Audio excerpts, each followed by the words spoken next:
The one thing is, on a follow-up on what Mr. Jones says, is the confidence is very low. But when you speak of independence, and I understand your terms, and I disagree with the need for that, but I understand it. But what people hear when you say independence, they hear secrecy. You know, you're going to keep it from us. And like the point I made at the beginning, the SEC is to pressure companies to reveal information, where the Federal Reserve does the opposite. They want, no, we can't tell anything because it might disturb the markets.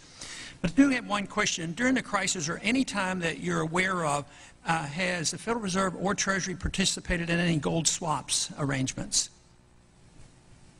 We don't, the Federal Reserve does not own any gold at all. We have not owned gold since 1934. So we have not engaged in any gold swaps. But it appears on your balance sheet that you hold gold. What appears on our balance sheet is gold certificates. When we turned before 1934, the Federal Reserve did own gold. We turned that over by law to the Treasury and received in return for that gold certificates.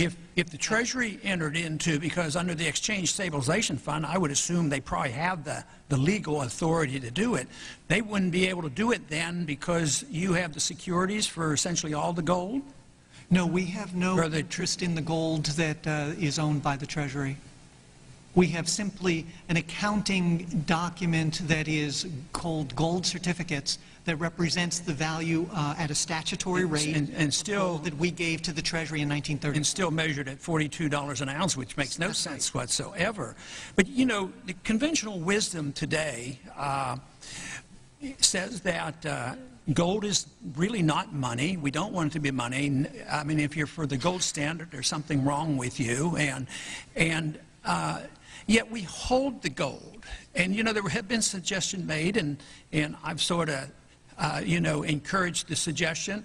You know, if gold is not money and it's an asset and you don't even use it because it's on your balance sheets and you don't even use it at the real value,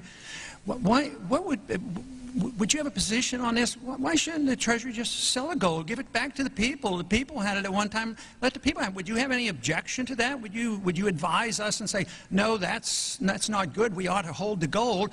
Do you think holding the gold is a good idea or a bad idea? So I have no position on that at all. That's clearly no position. Treasury. It's a matter for the Treasury. It's not within the purview of the Federal Reserve. Mr. Baxter, would you have an opinion? My opinion is I agree with Mr. Alvarez. No position. Well, it's amazing because I've asked questions of the Federal Reserve, you know, the members of the board for years, and whether it's been Mr. Greenspan, I can't recall exactly whether I've asked Mr. Bernanke, but it's always, well, no, we have to hold on to these assets. But if it's not money and we don't need it, we're not going on a gold standard, I mean, I would think that they shouldn't be holding it. The reason I ask that is the truth is gold is money, and people don't throw it away, and people do cling to it. But I would be really, there's a lot of people who suspect, because of this lack of transparency, that there's been a tremendous amount of gold swaps and loans made, and central banks sold a lot of gold after these the last 10 years. A lot of the gold has left the West and has gone to the East. And the central banks that now have positive trade balances, they buy up the gold. There has to be a message in there and a significance, even for those who don't want the restraints of gold. It has to be a message out there that we should look at, because we're in a financial mess.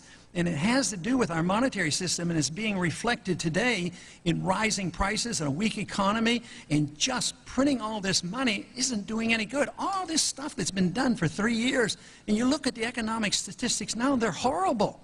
And these people who lost their jobs, they're still unemployed. The people who bought stocks in the year 2000, if they held on, they probably haven't even broken even. They probably lost purchasing power.